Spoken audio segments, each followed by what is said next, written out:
Apa khabar semua? Adakah anda semua sudah bersedia untuk teruskan pembelajaran kita pada hari ini? Kita masih lagi dalam bab 6 iaitu sokongan pergerakan dan pertumbuhan dan kita akan masuk topik baharu iaitu 6.2 pergerakan dan pertumbuhan manusia.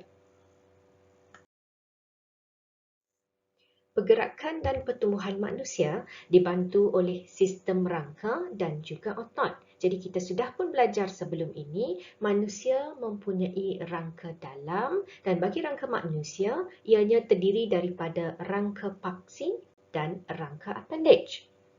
Bagaimana pula otot akan bekerja untuk membolehkan kita menggerakkan badan kita?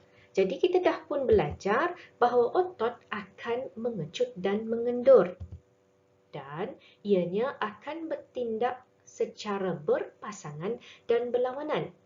Ingat lagi ke istilah yang cikgu perkenalkan sebelum ini yang menunjukkan bahawa otot bertindak secara berlawanan? Ya, ianya merujuk kepada otot berantagonis. Bermaksud apabila satu otot mengecut, satu lagi akan mengendur. Dan itulah yang akan membolehkan manusia melakukan aktiviti-aktiviti seperti berjalan, melompat, berlari, berenang, merangkak dan juga mengangkat barang. Jadi contoh otot berantagonis yang membolehkan kita membengkokkan tangan dan juga meluruskan tangan adalah otot biceps dan juga otot triceps. Jadi kedua-dua otot ini bekerja secara berpasangan dan juga merupakan otot berantagonis. Maksudnya, apabila otot biceps mengecut, otot triceps mengendur dan sebaliknya. Sekarang, kita akan lihat dengan lebih dekat lagi bagaimana kita boleh membengkokkan tangan dan juga meluruskan tangan. Lihat gambar yang ditunjukkan, apa yang sedang berlaku. Jadi, untuk kita membengkokkan tangan kita, maka otot biceps akan mengecut. Manakala otot triceps akan mengendur. Jadi betullah bahawa kedua-dua otot ini bertindak secara berpasangan dan juga berantagonis, iaitu berlawanan. Dan ini membolehkan tangan ditarik ke atas. Lihat pula gambar kedua yang ditunjukkan. Ini menunjukkan gambar di mana lengan atau tangan diluruskan. Apa pula yang berlaku? Jadi tindakannya adalah berlawanan dengan apabila kita membengkokkan lengan, iaitu otot biceps sekarang akan mengendur manakala otot triceps akan mengecut. Jadi sekali lagi kita dapati bahawa tindakannya adalah secara berlawanan ataupun antagonis dan inilah yang membolehkan tangan ditarik ke bawah. Lihat animasi yang ditunjukkan yang menunjukkan pergerakan tangan manusia. Jadi apabila otot mengecut, secara tidak langsung otot itu akan memendek dan akan menjadi lebih tebal. Dan inilah yang akan menarik tulang ke atas. Jadi lihat, kita ada triceps dan biceps. Apabila tangan dibengkokkan, biceps akan mengecut dan memendek. Dan apabila tangan diluruskan, otot biceps akan mengendur dan memanjang. Apa pula fungsi sendi dalam pergerakan anggota badan? Sendi merujuk kepada tempat pertemuan antara dua atau lebih tulang dan dapat dibahagikan kepada dua iaitu sendi tak bergerak dan sendi bergerak. Dan sebagaimana namanya adalah sendi tak bergerak, maka sendi ini tidak membenarkan pergerakan anggota. Contohnya adalah sendi pada tengkorak. Lihat gambar yang ditunjukkan, tulang kranium adalah terdiri daripada beberapa tulang yang bercantum bersama. Jadi tempat pertemuan dua atau lebih tulang kranium adalah sendi, dan sendi ini tidak membenarkan sebarang pergerakan. Manakala contoh bagi sendi bergerak adalah sendi pada lutut ataupun bahu, di mana sendi ini membenarkan pergerakan anggota. Lihat animasi yang ditunjukkan. Jadi ini adalah sendi pada lutut, iaitu tempat pertemuan antara dua tulang di kaki, dan juga sendi pada siku. Jadi kedua-dua sendi ini dikenali sebagai sendi engsel. Kenapa engsel? Ianya seakan-akan seperti engsel pintu, di mana ia membolehkan pergerakan pada sudut 180 darjah ataupun pergerakan pada satu satah.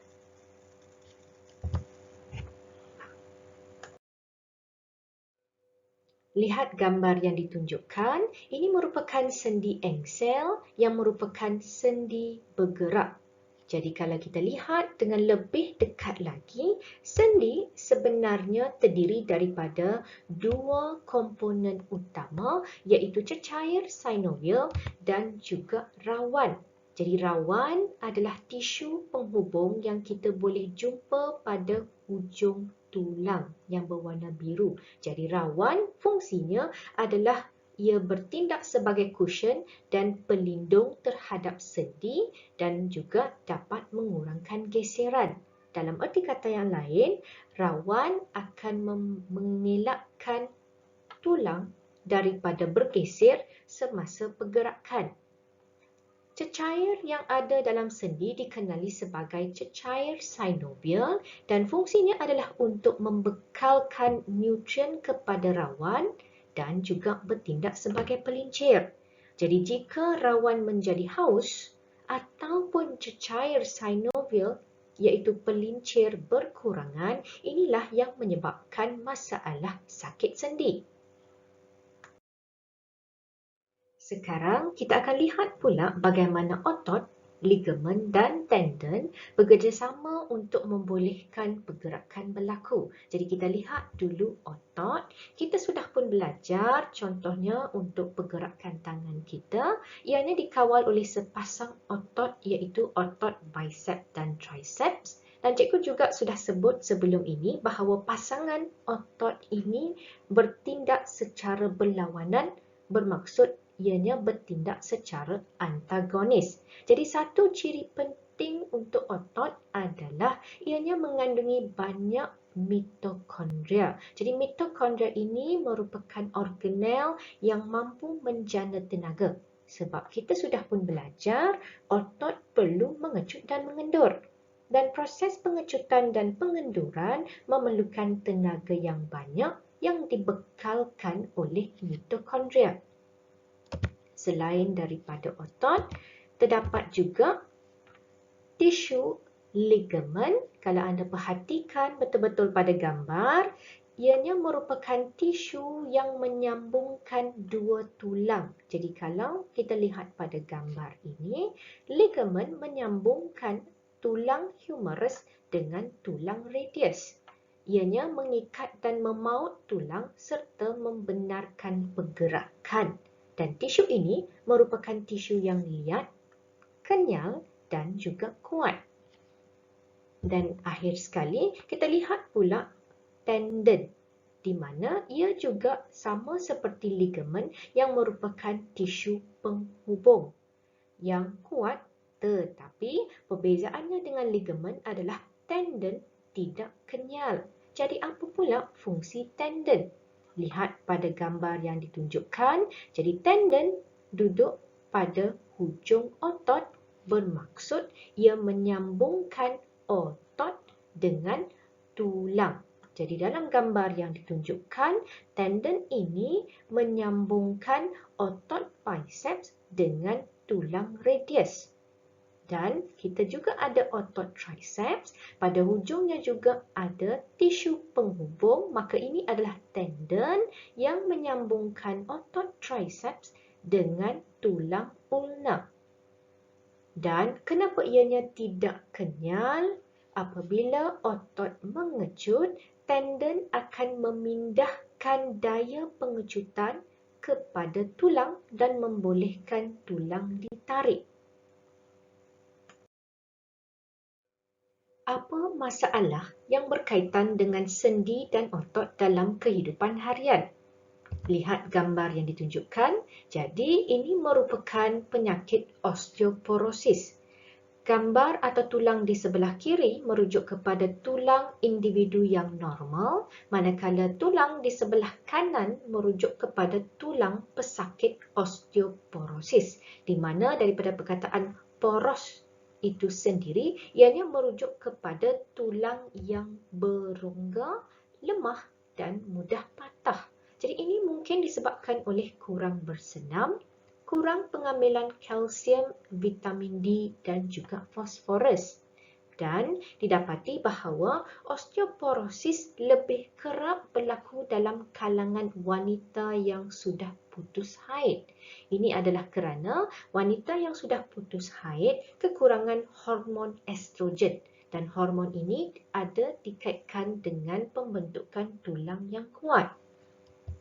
Masalah yang kedua adalah masalah yang biasa dialami oleh orang tua, iaitu sakit lutut. Jadi namanya adalah osteoartritis, di mana sebagaimana yang cikgu dah cerita semasa kita lihat struktur sendi, ianya mungkin disebabkan oleh kekurangan cecair synovial ataupun apabila rawan menjadi haus, maka tulang dan tulang mula bergeser, maka sendi menjadi bengkak, sakit dan kurang fleksibel. Dan yang terakhir adalah masalah yang kerap berlaku dalam kalangan atlet, iaitu kekejangan otot, di mana otot mengecut secara tiba-tiba dan berterusan. Dan ini disebabkan oleh kekurangan ion-ion tertentu seperti magnesium, kalsium, kalium dan juga natrium. Kekejangan otot juga mungkin disebabkan oleh masalah pendehidratan, iaitu kekurangan air. Sekarang kita akan lihat pula pola pertumbuhan manusia. Apa yang dimaksudkan dengan pertumbuhan dan bagaimana kita tahu bahawa proses pertumbuhan telah berlaku. Jadi pertumbuhan merujuk kepada proses berlakunya perubahan dari segi saiz, jumlah bilangan sel, berat, bentuk tubuh dan juga fungsi badan. Dan ianya merupakan proses yang kekal dan tidak berbalik. Lihat rajah yang ditunjukkan di bawah, ini merupakan graf lengkung pertumbuhan manusia. Jadi kita akan lihat setiap peringkat bermulalah dengan peringkat bayi. Pertumbuhan manusia daripada graf dapat ditentukan berdasarkan kecerunan graf dan kita dapati bahawa pada peringkat bayi, kadar pertumbuhan adalah sangat pesat kerana berlakunya proses pembahagian sel.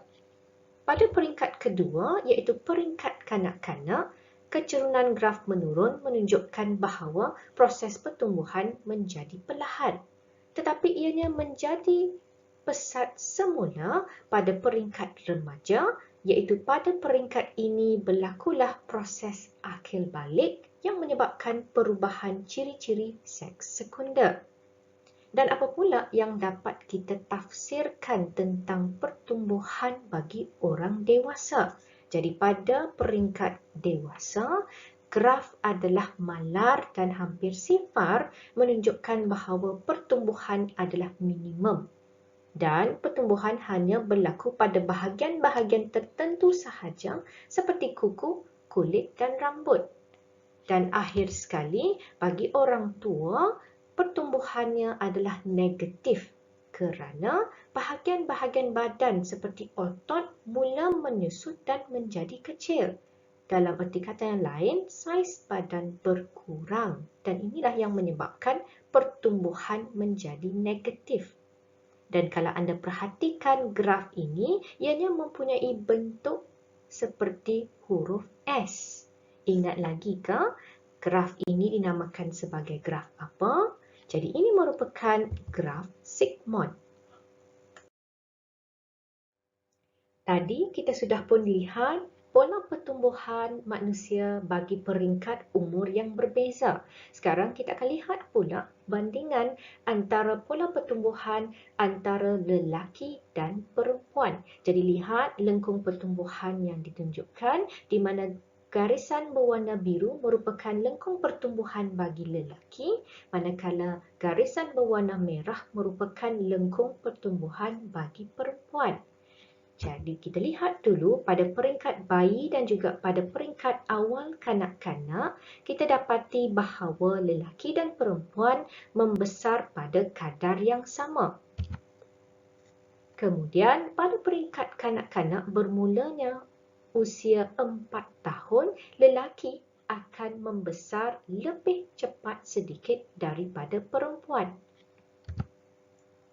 Pada peringkat remaja, iaitu dalam lingkungan usia 12 hingga 14 tahun pula, kadar pertumbuhan perempuan mengatasi lelaki kerana perempuan akan mengalami akil balik lebih cepat berbanding lelaki, maka akan membesar lebih cepat dan lebih tinggi berbanding lelaki yang sebaya.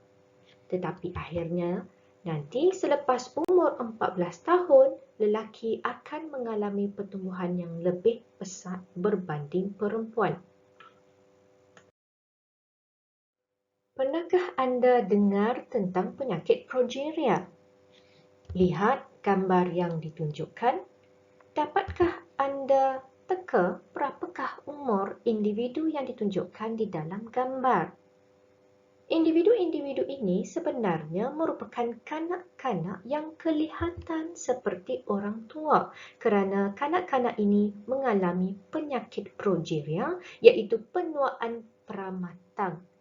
Jadi ini menyebabkan kadar pertumbuhan menjadi sangat pesat dan pantas berbanding individu yang normal, dan walaupun ianya jarang-jarang berlaku, tetapi jika ia berlaku, ini akan menyebabkan kanak-kanak itu kelihatan seperti orang tua.